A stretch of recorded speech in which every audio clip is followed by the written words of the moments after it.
Estamos en comunicación con Mario Santucho para hablar sobre la historia y la actualidad de los servicios de inteligencia. Mario Santucho estudió Sociología en la UBA, formó parte del colectivo Situaciones y hoy edita la revista Crisis. Es autor del libro Bombo, el reaparecido, que fue publicado en 2019, que cuenta la historia de Bombo Ábalos, un militante del ERP que combatió en el Monte de Tucumano en los 70 y que él mismo definió como el partisano rural más importante de Argentina del siglo XX. Buenos días, Mario Santucho, te habla Jessica Calcaño, ¿nos escuchás bien? Hola Jessica, ¿cómo estás? Hola. Sí, yo te escucho bien, ¿ustedes? Bien, perfecto. Bueno, muchísimas gracias primero por la comunicación. Y queríamos saber primero qué lectura hacías vos de estas últimas novedades que saltaron sobre un nuevo capítulo de los servicios de inteligencia. Bueno, la verdad que salió muchísimo, ¿no? En esta semana vos estuve escuchando tu resumen, que fue muy completo. Yo creo que hay dos elementos fundamentales y una pregunta. Dos elementos fundamentales, uno es lo que es, digamos, por un lado el proceso que se inició a partir de la intervención de la AFI, de la nueva intervención a cargo de Cristina Camaño. Me parece que en términos generales uno podría decir que hay un proceso que uno tendría que mirar con expectativas. Varias medidas tomadas por la intervención tienen que ver con el tema de los fondos reservados, que tiene que ver con el avance. Por ahora no es público, no es del todo claro, pero hay cierto avance sobre los archivos, ¿no? de la AFI. Hay que ver ahí si se avanza solo en lo que por ahora se ve, que son los archivos referidos a la dictadura, o si también se va a avanzar con la desclasificación y la publicación de los archivos de espionaje ilegal, como los que estamos viendo ahora, pero que desde el 83 para acá sabemos que son prominentes, digamos. Y después aparecen estas novedades que vos resumías, que tienen que ver con ya dos denuncias que hizo Cristina Camaño ante la justicia por espionaje ilegal durante los últimos 4 años. La que bien comentabas, que está ahí en el juzgado de Giorgi, de Martínez de Giorgi, y que ya fue tomada por el fiscal Dilelo, y está, bueno, ya se llamaron las primeras medidas de prueba, ahí parece que va a haber algún tipo de avance. Por lo que uno entiende, la información que hay ahí no sería tan importante, creo yo, porque lo que encontraron fueron unos índices de espionaje hecho a partir de un pendrive que había dejado como ciertos rastros, ciertas huellas en la computadora, pero en principio, por lo que yo tengo entendido, no estaría la información como tal, ni los análisis, ni los informes producidos por los agentes, ni siquiera los mails.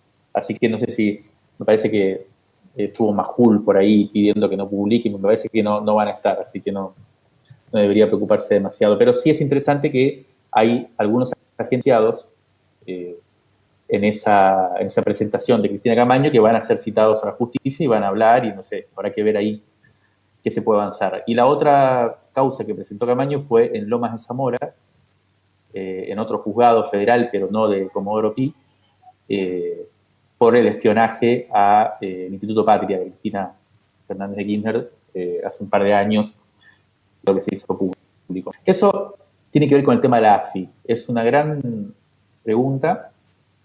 O sea, es todo un elemento que vos contabas bien, y ahí para mí se abre una pregunta importante, que es, creo yo, el principal debate que deberíamos dar en este caso, que es qué significa democratizar la inteligencia nacional, qué sería eso, qué imagen nos podemos hacer de eso, y cómo salimos de algo que yo no sé si está tan claro que puede hacer, que es salir de la pelea entre grupos políticos y grupos de negocios que utilizan la inteligencia como espionaje para dar esas pugnas internas, digamos, del sistema político. Claro, sí, Mi impresión es... o sea, Sí. ¿qué sería democratizar y si es posible también, ¿no? Sería una pregunta válida si es posible democratizar los servicios de inteligencia por cómo funciona, por cómo son los mecanismos estatales. Sí, por eso. Para mí, la pregunta es cómo se democratiza una institución, en este caso, la inteligencia. O sea, quizás hay una discusión previa que habría que ver, que es si hace falta inteligencia o no. Si uno puede dar esa inteligencia, me parece que hay que darla, porque en realidad solamente se puede democratizar la inteligencia en Argentina si nos hacemos una idea de qué sería una inteligencia democrática en un contexto como este. Claramente el espionaje interno no tiene ningún signo de democracia en ese sentido. Y yo creo que la interna actual se va a debatir en una encrucijada. Si realmente apostar, aunque sea en términos básicos, ¿no? Pero si realmente ir en el camino de una democratización, en ese sentido, transparencia real, salir de cualquier idea de espionaje interno, que por supuesto no está permitida por la Ley de Inteligencia Nacional, o sea, cumplir la ley. Si en cierto modo yo creo que se está viendo, no sé si es responsabilidad, estuve averiguando, creería que no es responsabilidad de la intervención, pero sí se percibe como empiezan a saltar también elementos de estas causas y de estas discusiones que se están dando de una manera que no es del todo interesante, ¿no? O sea, sectores periodísticos de un lado y del otro que utilizan los elementos de información que están en las causas que ya empiezan a ventilarse como elementos de una disputa facciosa, digamos. Claro, o sea, yo veo que en ese sentido se están reproduciendo las mismas lógicas, a pesar de que hay un proceso de intervención. No, te quería también preguntar porque leí un artículo muy interesante que publicaste en la revista Crisis en marzo de este año, que se llama Breve Arqueología de la Inteligencia Argentina, y ahí vos señalás 2 años muy importantes que marcaron como un cambio en la inteligencia, que son el año 1989 y 2001. Quería preguntarte para que nos cuentes un poco por qué esos 2 años son tan importantes y qué es lo que cambiaron en la inteligencia a partir de entonces. Sí, una cosita antes de eso, rápido, sí. Pero por ahí para que no se nos olvide, porque me parece muy importante, que es la otra causa, ¿no? Que es la de Lomas de Zamora, y que vos también comentabas bien, que es la que involucra a Vila, un personaje bastante importante que tiene que ver, que ahora cuento un poco, que vos me preguntás. En esa causa, y yo creo que, bueno, dejémoslo ahí, pero no nos olvidemos de esto, porque pronto, en los próximos días, va a pasar. Lo que está apareciendo es un elemento nuevo, y yo creo que fue muy complicado, muy complejo, y que habla mucho también de una dinámica contemporánea actual, que es la que vamos a tener. Creo que lo que viene está en esto es la aparición del narcotráfico como financiador de actividades de espionaje ilegal de inteligencia. O sea, la trama que está ahí en juego es a la AFI, ya no solo viéndose o a la AFI o agentes de inteligencia orgánicos o inorgánicos, hay que determinar bien eso, pero que están financiados ya no son cajas estatales que se pueden cortar, como parece que se está haciendo ahora, sino contando con otro tipo de financiamiento, y en este caso podría venir el narco. Esa acción puede ser la apertura de una nueva acción en este problema, digamos, pero yo lo dejaría ahí como para tenerlo en cuenta para las próximas semanas. Nos estabas empezando a contar por qué 1989 y 2001 son fechas claves para vos que cambian la historia un poco de los servicios de inteligencia. Sí, yo estaba tratando de comentarles, capaz que no se escuchaba bien, pero que el 89 hay como 2 hechos que son importantes. Uno es el asalto al regimiento de la Tablada por parte del movimiento Todo por la Patria, que es, bueno, una especie, si se quiere, como de epílogo del movimiento revolucionario armado de los 70. Y por otro lado, en ese mismo año se da el traslado del mando de Alfonsín antes de tiempo respecto de Menem, ¿no?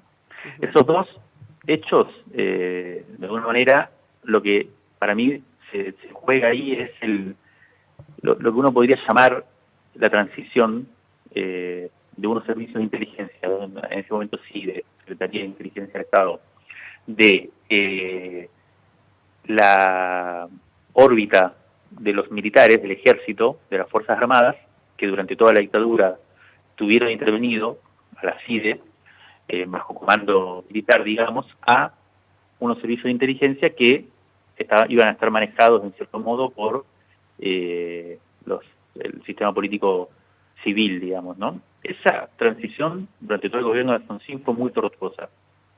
Fue muy tortuosa. Precisamente, Vila, que es este personaje del que hablábamos antes, que hoy está haciendo una denuncia porque pusieron una bomba en su edificio, donde ya no vivía, pero casi le ponen una bomba hace un par de años, durante el macrismo. Ese fue un personaje clave precisamente en esta discusión. Él era militar y en el momento en el que una de las últimas apariciones de los caras pintadas, él parece que juega, yo no tengo del todo bien claro eso, pero parece que juega un papel importante en la negociación entre los caras pintadas y Alfonsín. A partir de ahí, Vilas pasa a ser un hombre muy ligado, quizás el principal referente en lo que hace a la inteligencia de un personaje clave en toda esta historia, que es Enrique Nocilla, ¿no?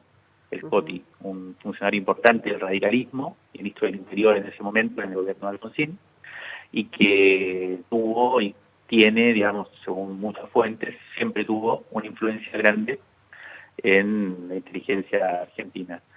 Esa transición de unos servicios de inteligencia muy ligados a los militares hacia otro tipo de servicios de inteligencia no fue del todo virtuosa. Sin embargo, se concretó. Eso me parece importante de remarcar. Se fue concretando, ¿no?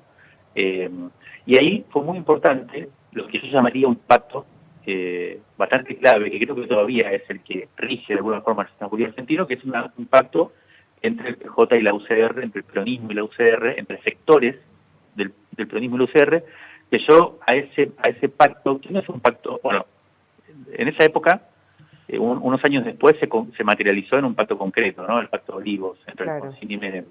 Pero es un pacto que tiene otros niveles, otras dimensiones, quizás más, otras capas geológicas. Y en ese momento en el que hablamos, en el 89, había dos funcionarios que fueron importantes, dos jóvenes, uno el ya mencionado Cotino Silvia por el lado del radicalismo y José Luis Manzano por el lado del peronismo, ¿no? Entre ellos hay como un acuerdo para algunas cuestiones medulares del Estado argentino, de la gobernabilidad en Argentina, pudieran ser articuladas, digamos, entre ambos partidos en lo que se suele llamar, entre comillas, la política, ¿no? Cuando muchas veces se menciona la política, en general tiene que ver con estas tramas de acuerdos que, por un lado, yo me parece que es interesante analizarlo de manera compleja, porque por un lado uno dice, esos son muchas veces algunas cuestiones que no aparecen claramente en el área, en la arena pública democrática, son como si te dijera acuerdos que permanecen en cierto modo ocultos, que generan cierta trama oscura o opaca, y a su vez son los que de alguna forma garantizan una estabilidad de fondo del sistema político, por ejemplo, en este caso, para intentar correr a los militares de lugares como estos. Entonces, sin ánimo de defender este tipo de cosas, me parece que es interesante sí, tratar de entender cuáles son esas articulaciones que un poco están en el fondo, ¿no? Ahí, a partir de ese acuerdo, yo creo que se genera una idea de los servicios de inteligencia como un órgano que va a tener, porque ahí hay una gran discusión también sobre qué función tienen los servicios de inteligencia una vez que ya no están los militares gobernándolo, ¿no? Cuando lo tenían los militares era claro, el sistema político, la política, los sectores como el peronismo y el radicalismo de gobierno, ¿qué función le dan a los servicios de inteligencia? Bueno, ahí aparece un personaje clave, que es el que va a ser el que va a regir los servicios de inteligencia durante todo el menemismo, que es Hugo Anzorregui, y que venía del sistema judicial, y es el que le va a dar una función al servicio de inteligencia que va a regirlo, yo creo que hasta el 2015 por lo menos, no, hasta el 2015, pero todavía hasta hoy, que es la capacidad de garantizarle a los gobiernos, a los poderes ejecutivos, cierta impunidad respecto del sistema judicial, específicamente de Comodoro Pi. Por eso, una de las funciones claves va a ser controlar de alguna forma la justicia, ¿no? Nombrar jueces, tener capacidad de lobby en la justicia, y eso se va a ir logrando con una dependencia cada vez mayor de la justicia federal respecto de los servicios de inteligencia. Claro, lo que llaman algunos la colonización de la justicia. Exacto. De los servicios, claro. Exacto. Eso empieza con Hugo Anzorregui, que tenía un bufete de abogados importante que hacía este trabajo por afuera, pero después van a tener todos los fierros, digamos, del Estado y los servicios de inteligencia, con los fondos reservados y una cantidad de cosas para hacerlo. Y yo ahí creo que es interesante también entender que no solo los jueces pasan a depender de la CIDE, porque les pasaban los famosos sobresueldos, que también, pero me parece que hay algo más de fondo todavía, porque no se trata simplemente de una cosa, entre comillas, de corrupción, hay algo más estructural en ese vínculo, que es lo que me parece que hay que poder desandar y que no es tan fácil de desandar, que es la dependencia de los jueces, de los servicios de inteligencia en las investigaciones concretas de las causas. La gran función que cumplió el personaje clave de la inteligencia en un periodo democrático, que es Jaime Estiuso, fue el de tener una eficacia en la capacidad de que los jueces dependan totalmente de la CIDE para sus investigaciones. Casi no tienen que trabajar, por eso tampoco la justicia tiene una capacidad de investigación propia como debería tenerla, ¿no? Y depende totalmente de la CIDE para llevar adelante investigaciones. Bueno, esa misma relación se estableció en cierto modo entre los servicios de inteligencia y los gobiernos, los presidentes concretamente, ¿no? La capacidad de resolver ciertos problemas, además de la cuestión más, si se quiere, corrupta, que era la de brindarle información sobre aliados, sobre oponentes, espionaje político faccional, digamos. Además de eso, también los servicios de inteligencia le brindaron algunos servicios políticos importantes en lo que se puede llamar la gobernabilidad, ¿no? Igual, una pregunta sobre eso, porque sí. Vos decís, bueno, claramente hay una relación con el gobierno de turno, pero a veces a veces se saltan, digamos, conflictos entre el gobierno de turno y los servicios, digamos. ¿Eso por qué sucede para vos? Mira, eso habría que verlo bien. El gran conflicto que tiene lugar en el 2014 y termina en el 2014, sí, a partir de diciembre del 2014 y termina... no, perdón, a ver, yo te digo dos cosas. Lo primero, que te tengo que decir, lo de 2001, que vos me preguntabas antes.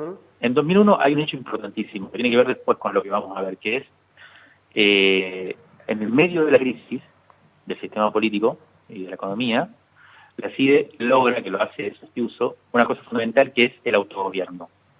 Hasta ese momento, los gobiernos, el menemismo básicamente, la alianza también, una vez que había llegado al gobierno, no solo ponía al director de la CIDE y al segundo, que eran los señores 5 y 8, sino que también ponía a los directores de los diferentes, lo que se llaman las direcciones dentro de la CIDE, digamos, ¿no? Dirección de contraterrorismo, dirección de operaciones especiales, dirección de inteligencia, no sé, bueno, todo una cantidad de direcciones que tiene la CIDE, que es donde se produce la información completamente. Los gobiernos normalmente ponían a los directores. Hasta ese momento, a partir de ese momento, del 2001, la CIDE se va a plantar y le va a decir que solamente a los gobiernos a partir de ahí van a poner el señor 5 y el señor 8. Que todo hacia adentro de la casa, digamos, como le llaman ellos, se van a autogobernar. En cierto modo, ahí hay un cambio fundamental que por eso incluso llega a ser el personaje importante que llega a ser en el sistema político argentino durante este siglo, ¿no? Ahí yo creo que hay dos factores de conflicto históricos entre los gobiernos y sus servicios de inteligencia, digamos, ¿no? Entre la presidencia y sus servicios de inteligencia. Normalmente la CIDE trabajaba para el presidente directamente y su función era tratar de ser necesario, digamos, ¿no? Tratar de ser útil. ¿Cuándo sobrevenían los conflictos? Cuando había cambio de gobierno. Ahí cuando se avisora el cambio de gobierno, la CIDE empieza a prepararse para el próximo gobierno. Digamos, claro, ¿no? Bueno, un poco lo que estamos viendo ahora. Claro, eso es un poco lo que se ve, terminó de ver, sobre todo, según dicen, ya acá uno empieza a entrar en lo que es cierto tipo de información que, bueno, es difícil de corroborar del todo, pero hay un momento clave de donde empieza una ruptura fuerte que tiene que ver con las elecciones de 2013, cuando Massa comienza a romper con Cristina y la CIDE empieza a despegarse del kirchnerismo, de Cristina particularmente, y empieza a trabajar para Massa. Eso es lo que se dice. Dicen que yo no tengo el todo corroborado, hay gente que dice que no es así, pero me interesa más el dato, la lógica, ¿no? Claro. Cómo los servicios de inteligencia empiezan a ver que el poder empieza a desplazarse hacia otro lado y empiezan a jugar también sus cartas. Lo cierto es que a partir del 2013 empieza una pelea fuerte entre Cristina Kirchner y Estiuso, básicamente. Tiene muchas instancias y termina de explotar cuando fue la firma del memorándum entre Argentina e Irán. Y ahí lo que se percibe es que entra en juego otra dimensión que me parece clave de los servicios de inteligencia en Argentina, que es su dependencia o su articulación con los servicios de inteligencia de otras potencias, digamos, ¿no? Que son realmente las que terminan poniéndole a la CIDE, a la AFI en Argentina, un poco el sentido, ¿no? Que son la CIA, que es el Mossad, y que son los principales servicios de inteligencia del mundo. Este uso lo que había logrado precisamente a partir de las causas de la AMIA, esa fue la gran causa judicial y de inteligencia del siglo XXI también. Lo que había logrado este uso era una relación muy fuerte con la CIA y con el Mossad. Un poco Nisman era parte de ese engranaje. Por eso, entre la firma del memorándum con Irán hasta la muerte de Nisman, se vive como el proceso de ruptura definitivo entre el Poder Ejecutivo y la CIDE. Durante el gobierno de Macri, lo que aparece es un retroceso muy fuerte en ese sentido, y una, como si te dijera, caotización, ¿no? Bueno, más o menos ese sería el panorama. Bien, y también te quería preguntar si la inteligencia, porque hay otras fuerzas, digamos, del Estado represivas que también realizan tareas de inteligencia, como, bueno, nombrábamos antes el caso de la Gendarmería, si operan, si tienen similitudes, digamos, en cómo opera la AFI o en la EXIDE, o tiene otras características particulares que vos ves. No, tiene características particulares. Teóricamente, la inteligencia está conformada como un sistema, ¿no? Un sistema de inteligencia nacional. Teóricamente está conformado básicamente por tres organismos importantes. Uno es lo que se llama DINICRI, Dirección Nacional de Inteligencia Criminal, que depende del Ministerio de Seguridad, y uno que se llama DINIEM, que es la Dirección Nacional de Inteligencia Estratégica Militar, que depende del Ministerio de Defensa. Esas dos, básicamente, junto con la AFI, conforman el Sistema de Inteligencia Nacional. De la DINICRI, obviamente, dependen los servicios de inteligencia de cada una de las fuerzas de seguridad, de la Policía Federal, de la Gendarmería, de la Prefectura, y a su vez, de la INIEM, teóricamente debería coordinar los servicios de inteligencia de diferentes fuerzas militares, del Ejército, de la Armada. Claro. Teóricamente, digamos, el sistema se conforma con los servicios de inteligencia de las diferentes dependencias. El servicio penitenciario también tiene uno, lo cual es una cosa increíble, que tenga un servicio de inteligencia como tal. Eso es un tema que ya debería estarse como discutiendo más ahora que aparece esto. Lo que pasa es que, digamos, y teóricamente la cabeza de ese sistema, es que tendría que coordinar todo ese sistema, darle coherencia, darle objetivos y controlar, si se quiere, el funcionamiento, es la AFI. Precisamente, la deriva de la AFI, en este sentido, o sea, su desnaturalización como organismo de inteligencia, con objetivos reales, ¿qué tendría? Por eso, o sea, para terminar esta idea, la desnaturalización de la AFI lo que hace es que la inteligencia argentina sea un caos, ¿no? Digamos, ¿no? Cada uno hace inteligencia como un negocio para sus propios objetivos, y no hay ningún tipo de coherencia en lo que se plantea, ni ningún tipo de protocolo, Entonces, bueno, ese es el gran caos hoy a que se ha llegado. Por eso, para mí, es interesante poner en perspectiva esta discusión, porque la discusión de fondo es si la democracia necesita inteligencia y qué sería, por lo tanto, una inteligencia de tipo democrática real. Yo creo que hay dos vectores, digamos. Uno, un vector que es institucional, que uno podría decir que es republicano, que es, bueno, que funcione más o menos para lo que se dice que tiene que funcionar, que no es lo que pasa hoy, bueno, mínimo exigencia de transparencia, no sé. Esa es una gran discusión. En ese sentido, yo creo que hoy Cristina Camaño está avanzando algunos casilleros en ese punto. Y la otra discusión más política, más de fondo, que yo creo que está más postergada y que es más difícil de dar, es qué sería una inteligencia democrática, o sea, cuál es el contenido, para qué sirve una inteligencia, ¿no? Yo creo que ahí nosotros tenemos que producir una idea, si se quiere, desde lo que uno puede llamar el campo popular, desde la sociedad, ni siquiera ya solo como interés de Estado, sino ¿para qué precisamos una inteligencia? Yo personalmente pienso que sí, que se precisa, que es importante. producir conocimiento estratégico, uno podría llamarlo.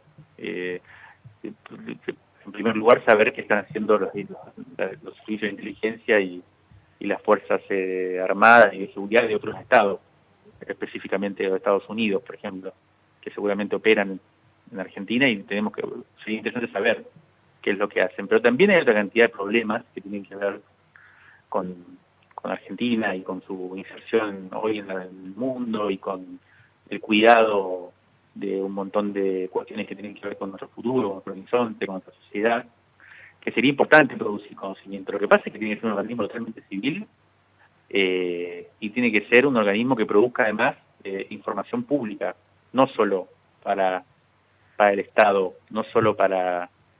o sea, yo creo que realmente creo que no tiene sentido la producción de conocimiento estratégico secreto.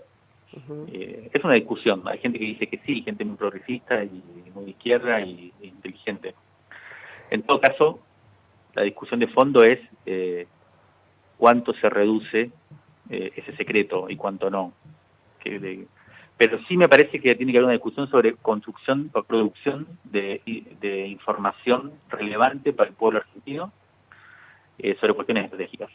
Bien, Mario, recordamos estamos en comunicación con Mario Santucho, que es editor de la revista Crisis.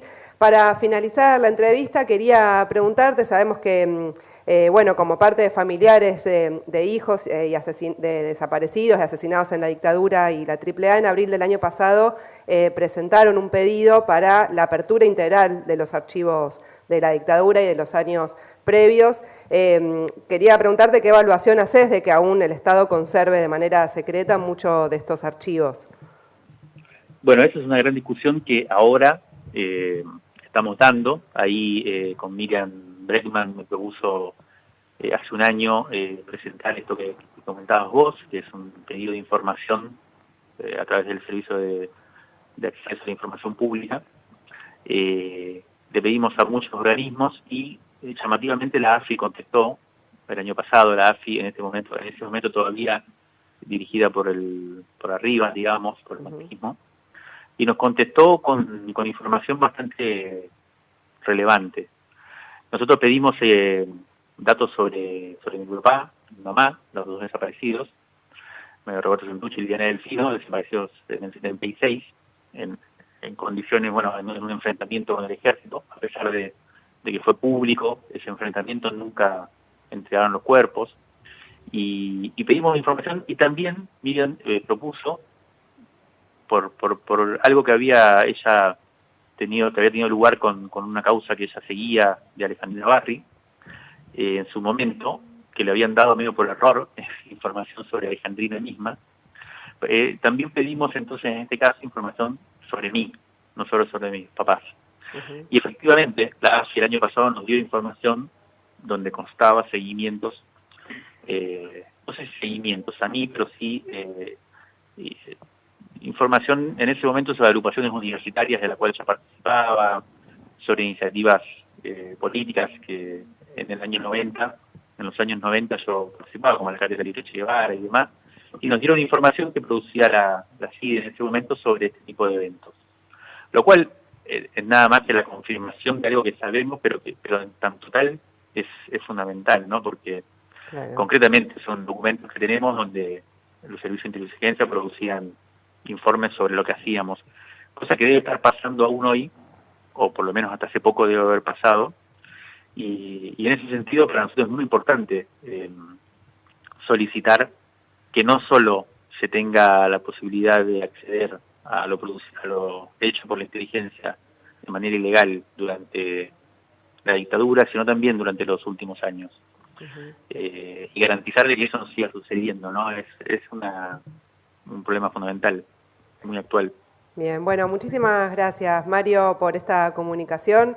Muy interesante. Bueno, recomendamos, por supuesto, la lectura de la nota en la revista Crisis. Y bueno, si siguen estos temas, esperamos poder contar con vos en una próxima entrevista para seguir profundizando en el tema. Bueno, muchas gracias a ustedes. Por mi parte será un gusto y espero haya servido de algo. Sí, por supuesto. Muchas gracias. Hasta luego.